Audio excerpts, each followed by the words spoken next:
नमस्कार, मैं हूँ राखी रक्षा और आप देख रहे हैं जीएन भारत। मिशन मोदी। प्रधानमंत्री नरेंद्र मोदी का अंतिम व्यक्ति को विकास की मुख्य धारा से जोड़ने का एक बड़ा सपना।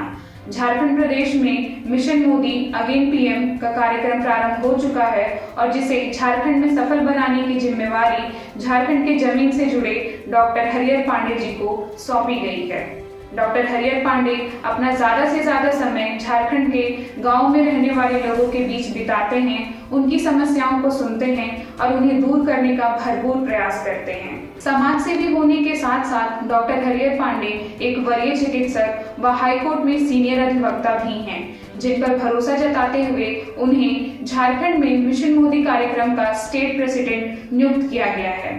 तो आइए सीधे ले चलते हैं आपको बूटी मोड़ स्थित हरिहर पैलेस में, जहां जीएन भारत के editor in chief Rishikesh Mishra ji ने झारखंड में मिशन मोदी कार्यक्रम के state president doctor Harihar Pandey ji से खास बातचीत की है, जिसमें उन्होंने बताया है कि झारखंड के गांवों में बुनियादी सुविधाओं का ढांचा किस प्रकार मजबूत किया जाए।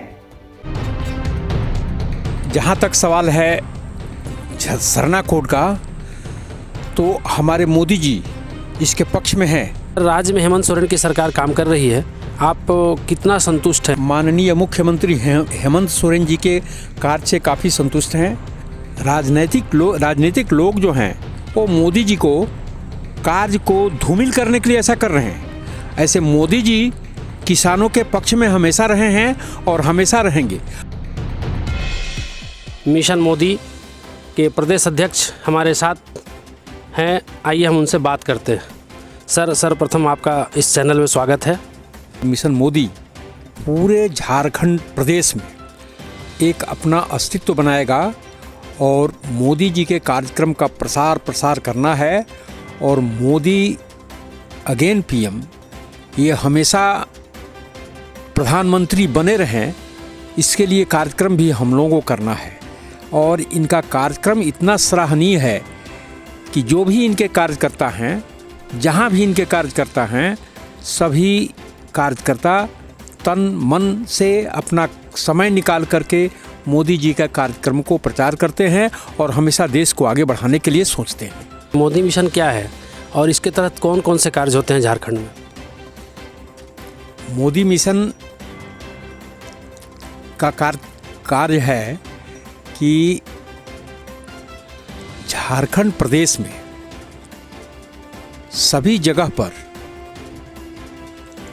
अपना अस्तित्व को खड़ा करना और उसमें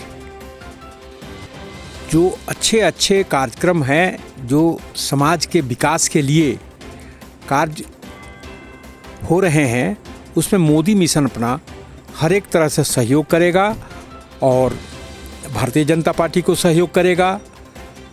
जो भी मोदी मिशन से सहायता लेना चाहेगा उन्हें सहायता भी दिया जाएगा और मोदी जी के तन मन से इनके कार्यक्रम को सुचारू रूप से चलाने के लिए हमेशा प्रयत्नशील रहना है। मोदी मिशन के प्रदेश अध्यक्ष बनाए हुए आपके लगभग 4 महीने हो गए।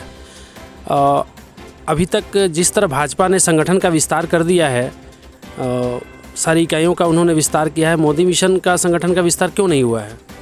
देखा जाए, हम लोग विस्तार के लिए सोच रहे हैं और सभी जगह अपना माने झारखंड के जितने ज़िला हैं, सभी ज़िला में अपनी इकाई गठित कर रहे हैं और उस इकाई के माध्यम से हम लोग ये चाहेंगे कि हमारा एक भी युवा वर्ग बेकार नहीं रहे, उसे कुछ न कुछ कार्य में लगाना है। यहाँ की जनता मोदी जी के लिए समर्पित है और मोदी जी के लिए तन मन धन से यहाँ काम करेगी और मोदी जी के कार्यक्रमों को आगे बढ़ाएगी। सर, मोदी जी की आप प्रशंसा कर रहे हैं, लेकिन एक इससे सर अभी जो किसानों का जो ये है कि आंदोलन चल रहा है, इससे पूरे देश में किसान में उबाल है, काफ़ी आक्रोश में किसान है। मोदी जी का क्या ऐसा हो रहा है कि इसको सॉर्ट आउट नहीं हो पा रहा है? ये किसानों की समस्या इतनी बड़ी समस्या बन गई है। देखिए, ये राजनीतिक लोग जो हैं वो मोदी जी को कार्य को धूमिल करने के लिए ऐसा कर रहे हैं। ऐसे मोदी जी किसानों के पक्ष में हमेशा रहे हैं और हमेशा रहेंगे।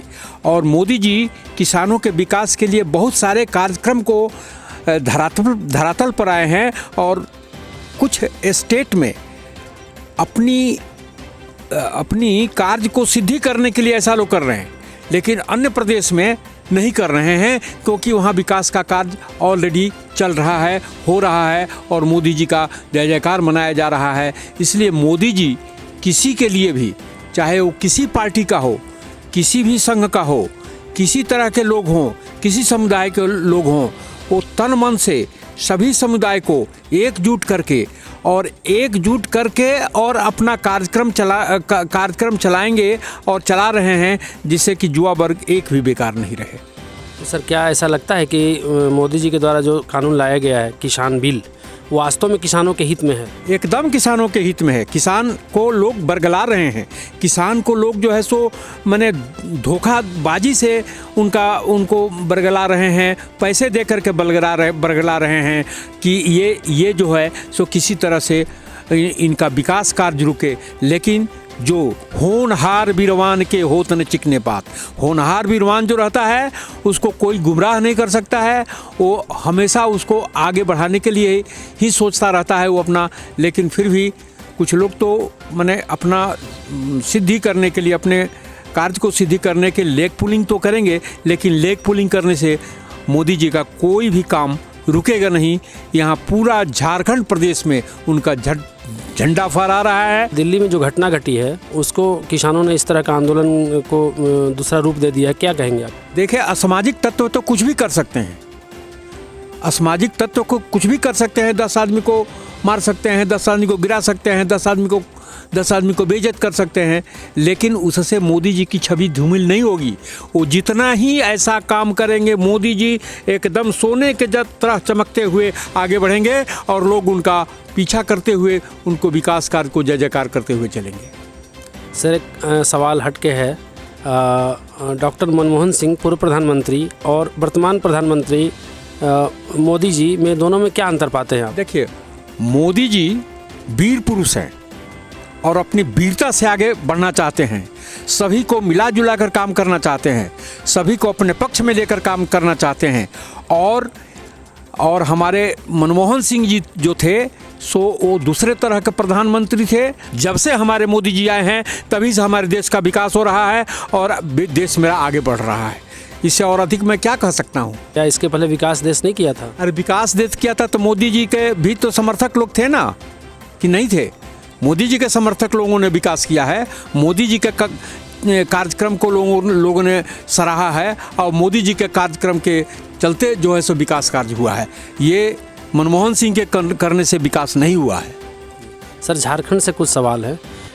मोदी मिशन अगेन पीएम का जो कार्यक्रम आगे चलेगा वह ग्रास रूट पर किस तरह उसको आप उतारेंगे, किस तरह विकास दिखेगा गांव स्तर पर?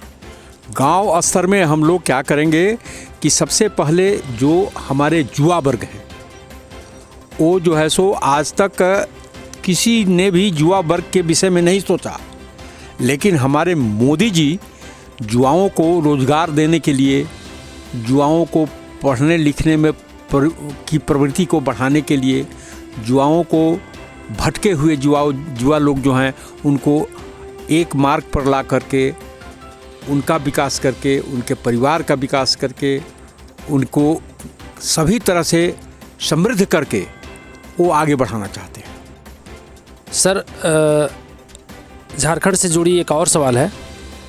झारखंड सरकार ने सरना कोड, आदिवासियों की बहुत दिनों से चल रही मांग, सरना कोड का बिल पास कर दिया है, अब एक केंद्र के पाले पे है। इसको किस रूप में देखते हैं आप? क्या झारखंड के आदिवासियों को, यहाँ के लोगों को सरना कोड मिल पाएगा केंद्र सरकार के द्वारा? देखिए, जहाँ तक सवाल है सरना कोड का, तो हमारे मोदी जी इसके पक्ष में हैं और हमेशा मोदी जी का यही कार्यक्रम रहा है कि सरना से संबंधित जितने लोग हैं, जितने भी अलग अलग लोग पार्टियां बनाए हुए हैं, वो सबको एक करके चाहते हैं कि हम यहाँ की जनता को अधिक से अधिक सुविधा प्रदान करें, यहाँ के युवाओं को अधिक से अधिक रोजगार दे सकें। सर स्वामी दिव्य ज्ञान जी के बारे में जानकारी मिली है कि संरक्षक पद से उन्होंने इस्तीफा दे दिया। मोदी मिशन के संरक्षक पद से क्या हो गया? देखिए, दिव्य ज्ञान जी जो हैं सो नाम ही उनका दिव्य ज्ञान है, और वो अपने माध्यम से कभी भी मोदी मिशन के लिए उन्होंने उसके विकास के लिए हमेशा सोचे हैं, हमेशा सोचते रहते हैं। यहाँ की जनता के लिए सोचते रहते हैं, युवाओं को नौकरी के विषय में सोचते रहते हैं, युवाओं को प्रशिक्षण दे करके जो है सो कार्यक्रम में लगाए हुए हैं। राज्य में हेमंत सोरेन की सरकार काम कर रही है, आप कितना संतुष्ट हैं, क्या कहेंगे? देखिए, हम माननीय मुख्यमंत्री हेमंत सोरेन जी के कार्य से काफ़ी संतुष्ट हैं। हेमंत सोरेन जी बहुत अच्छे काम कर रहे हैं और राज्य को चला रहे हैं, लेकिन उसी में अन्य पार्टी के लोग उनकी छवि को धूमिल करना चाहते हैं, लेकिन वो उगते हुए सूरज हैं, इसलिए उनको धूमिल करना और उनके प्रकाश में किसी भी तरह का विघ्न बाधा उपस्थित नहीं कर सकते हैं। वो दिनानुदिन प्रगति का पथ प्रशस्त करते हुए झारखंड को आगे बढ़ाएंगे। तो सुन रहे थे झारखंड मोदी मिशन के प्रदेश अध्यक्ष डॉक्टर हरिहर पांडे जी के साथ हम मुखातिब थे और उनसे काफ़ी लंबी बातचीत हुई। राज्य के विकास के विषय में काफ़ी कुछ उन्होंने बताया। सर, आपने अपना बहुमूल्य समय जीएन भारत को दिया, इसके लिए हम आभारी हैं। धन्यवाद।